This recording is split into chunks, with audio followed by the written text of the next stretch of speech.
जी।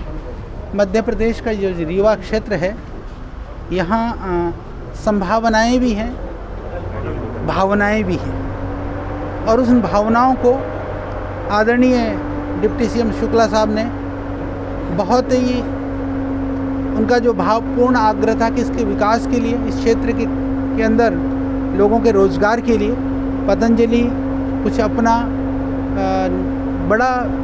कोई बड़ी योजना बनाए, तो उसके संदर्भ में श्रद्धेय स्वामी जी के आदेश से, आपकी शुभकामना से हमने प्रारंभ कर दिया है। उसका एक चरण, एक तरह से जो ज़मीन की रजिस्ट्री का कार्य हो गया है। कल रात्रि को भी हम वहाँ गए थे और अभी प्रातः काल भी वहाँ हो करके आए हैं, और उसको लेकर के हमने अभी व्यापक और बृहत योजनाओं का एक रूपरेखा तैयार किया है।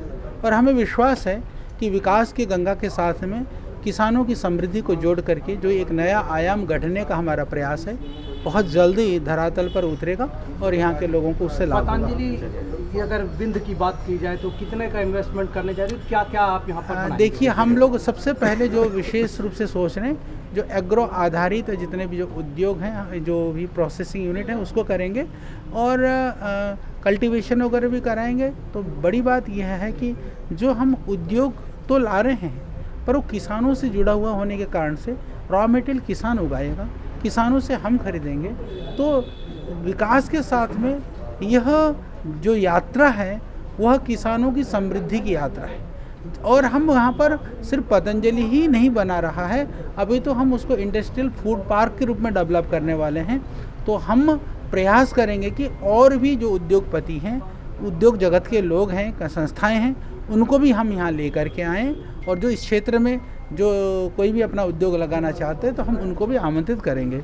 जहाँ तक रही कि रोज़गार की बात रही, क्योंकि एग्रीकल्चर सेक्टर में ज़्यादा रोज़गार मिलता है। सिर्फ फैक्ट्री के काम करने वालों को रोज़गार नहीं मिलता, खेतों में काम करने वालों को भी रोज़गार मिलता है।